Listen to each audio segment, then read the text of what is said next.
Pasa un minuto de las 9 de la mañana y comenzamos con nuestra primera entrevista de este día. La Cámara de Representantes aprobó la ley de presupuesto quinquenal y ya pasó al Senado, que tendrá 45 días para su aprobación. En el marco de esta discusión recibimos al presidente de la Cámara Baja, a Martín Lema. Bienvenido. ¿Qué tal? Buenos días, un gusto. Cansado después de tantos días de intenso trabajo. Recuperamos un poco el fin de semana con la familia, pero la verdad que fue un trabajo muy intenso. Arrancamos el domingo 11 a las 10 de la mañana, donde tuvimos jornadas durante todo el día. Y la última jornada, que fue la más prolongada, comenzamos el jueves 15 a las 10 y poquito de la mañana y terminamos al otro día, o sea, el viernes, la madrugada del viernes, a las 5:47, o sea, más de 19 horas de sesión, pero bueno, ya se aprobó el presupuesto, por lo menos en la Cámara nuestra, y pasó al Senado. ¿Cómo evalúa la discusión que se dio con visiones bien contrapuestas, ¿no? Recorte sí, recorte no, ahorro, tijera. ¿Cómo evalúa el tono de la discusión? Bueno, lo separo en tres visiones distintas. La primera visión es sobre el presupuesto en sí mismo, en donde los legisladores que integraron la Comisión de Presupuesto integrada con Hacienda ya dieron los diferentes puntos de vista, todos absolutamente legítimos. Evidentemente nosotros entendemos de que es un presupuesto absolutamente responsable y que va a ser beneficioso para el país. La oposición dio su punto de vista al respecto y en eso se dio un intercambio que fue en el marco de la tolerancia y del respeto. Yo eso quiero señalarlo porque evidentemente que hay discusiones que son apasionadas y hasta acaloradas. Yo soy bastante hincha de eso porque creo que hay que defender las convicciones con absoluta pasión. Y en ese sentido se dio un ámbito de debate que fue sumamente acorde a estar a la altura de las circunstancias, así que en ese sentido estamos absolutamente satisfechos de cómo se desarrolló la discusión, tanto en la general como el articulado. Por otro lado, hay una visión política que creo que es muy importante, que tiene que ver con la consolidación de la coalición plural de gobierno.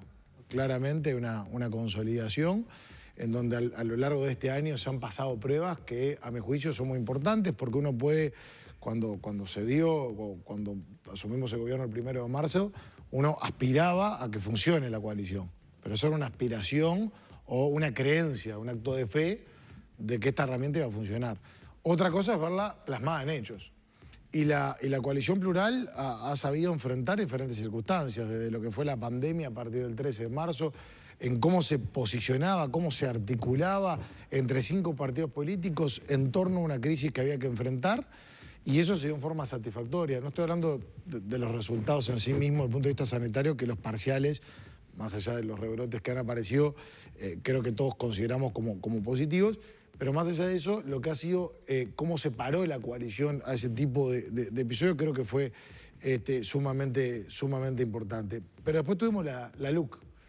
Y en la ley de urgente consideración, lo que fue el producto final, es decir, después de todo el tratamiento legislativo, consideramos que se finalizó con una herramienta mejor de la que ingresó en un principio, en donde se fue perfeccionando, en donde fue mucho más representativa, producto de que se recibieron una cantidad de aportes interesantes, no solamente de la coalición en sí misma, sino de otros partidos políticos, y eso fue la segunda prueba de algo que estaba en nuestra agenda, de algo que estaba en el compromiso por el país, de algo que pretendía el presidente de la República, que hace años que venía hablando de esa herramienta, y eso prospera.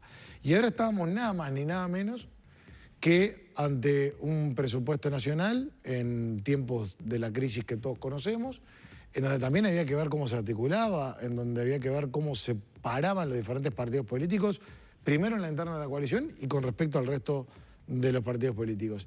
En lo que refiere a los partidos políticos de la coalición, yo creo que hay una clara consolidación de la coalición plural de gobierno y está consolidada en cómo se votaron la gran mayoría de los artículos y cómo se intercambió al respecto, y también en lograr captar adhesiones a la votación general del presupuesto, como fue la de César Vega a través del PERI. Igual algunos matices surgieron, obviamente, en la interna. Por ejemplo, claramente el plan de realojo de asentamientos, que no tiene ese nombre, pero bueno. El plan de mejora barrial. Plan de mejora barrial. Plan de mejoramiento ahí barrial. surgió una discrepancia. Y además también, por ejemplo, Sanguinetti, cada vez que puede, no sobre el presupuesto en concreto, sino sobre el funcionamiento de la coalición, recuerda que este es un gobierno no del Partido Nacional, sino de coalición, reclamando una suerte de mesa chica de discusión, de negociación política. ¿Usted cómo lo ve eso? Lo primero, de los matices, por supuesto, Danilo. Bienvenidos los matices. Bienvenidos los puntos de vista distintos, porque entre otras cosas, es una coalición plural. Y en una coalición plural, claramente que van a haber puntos de vista, van a haber matices, van a haber diferencias, van a haber intercambios. Van a haber intercambios duros en algunas instancias, y estoy hablando a lo largo del periodo. El tema no está en que aparezcan matices, el tema está en cómo se resuelven esos matices o cómo se resuelven las diferencias. Y acá se resuelven sin ningún tipo de dramatismo, respetando que si están los votos, artículos prosperarán, y si no están los votos, los artículos quedarán por el camino y se tratarán en otra oportunidad o directamente quedarán en forma suspendida a lo largo del tiempo.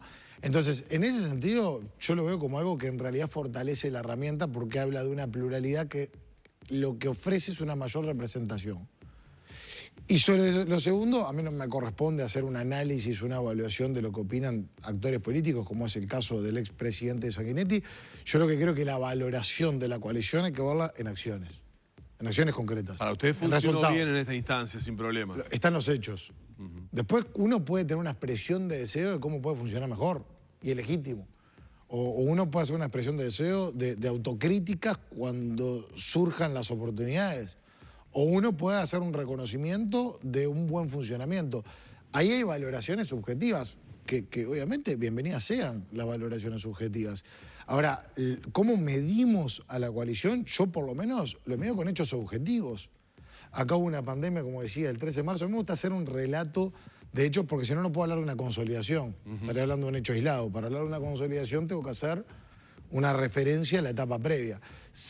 A los 3 días de asumir el gobierno, ¿cómo enfrentar una crisis como la que todos conocemos? La coalición funciona. Se viene un proyecto de ley de urgente consideración al tiempo y la coalición funciona. El proyecto de ley de presupuesto, nada más ni nada menos, y en el contexto que estamos haciendo referencia, y la coalición funciona. Obviamente que queda la etapa del Senado, pero creo que en términos generales no hay ninguna duda, a través de hechos objetivos concretos, de la consolidación de la coalición plural de gobierno. Concretamente en lo votado y en lo que ahora va a discutir la Cámara Alta, se advirtió ya que algunos temas, digamos, saldados van a ir prácticamente derechos. ¿Cuáles son los principales temas? Unidad agroalimentaria, el programa de mejoramiento barrial, ¿cuáles son los temas que van a tener más discusión todavía? El presupuesto ya lo ha explicado la ministra Susana Arbeleche, trata de hacer foco en la persona, de que los recursos lleguen y que el presupuesto fortalezca y favorezca directamente a las personas, poniendo como eje la educación, las políticas sociales y la seguridad, sin perjuicio de que hay una cantidad de temas que obviamente son importantes, que eso es una visión global, rápidamente, si uno quiere hacer un análisis de una referencia del presupuesto. Ahora, evidentemente hay artículos que generan más polémica que otros, así como hubo el plan de mejoramiento de barrios, y no hay que ponerle misterio. No se votó porque no estaban los votos, directamente no se llegó a considerar, porque claramente no iba a estar los votos para que ese artículo prospere.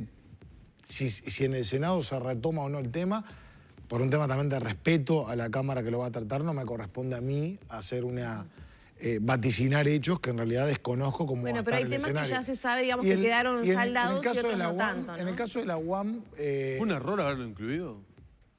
Yo no puedo juzgar el pasado con los criterios del presente. Sin hablarlo, sin... Reitero, yo no puedo juzgar el pasado con los criterios del presente.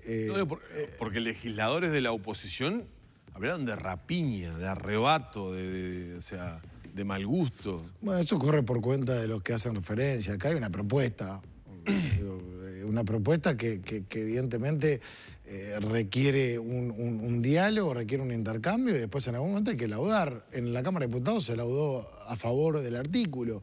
¿Qué va a pasar en el Senado? Y sí, apareció ya algún senador que dijo que no estaría dispuesto a votarlo. Bueno, vamos a ver cómo plasma su opinión, vamos a ver si llega a ciertos consensos, vamos a ver si en definitiva se logra una articulación mayor entre el oficialismo y la oposición. Me consta creo que fue el diputado Álvaro Viviano, que integraba la Comisión de Presupuesto integrada con Hacienda, que había sido edil departamental, que trató mucho de conciliar el tema en lo que fue la comisión. O sea, se hizo el mayor esfuerzo. Después, si de repente tenía que haber llegado con otro vestuario, o mejor dicho, con un avance mayor en el vestuario en cuanto al diálogo, en cuanto a los comentarios, en cuanto a la concientización. Y bueno, siempre hay que tener un margen de hacer una revisión y estar dispuesto a la autocrítica de que a veces las cosas pueden llegar en forma más prolija. Ahora, de ahí hacer referencia, adjudicar unas cuantas intenciones, que yo entiendo que no tiene lugar, no tiene lugar. Uno puede aceptar de que de repente se hubiera aspirado a un mayor diálogo previo al ingreso de este artículo, efectivamente, y ahí no hay que ser necio.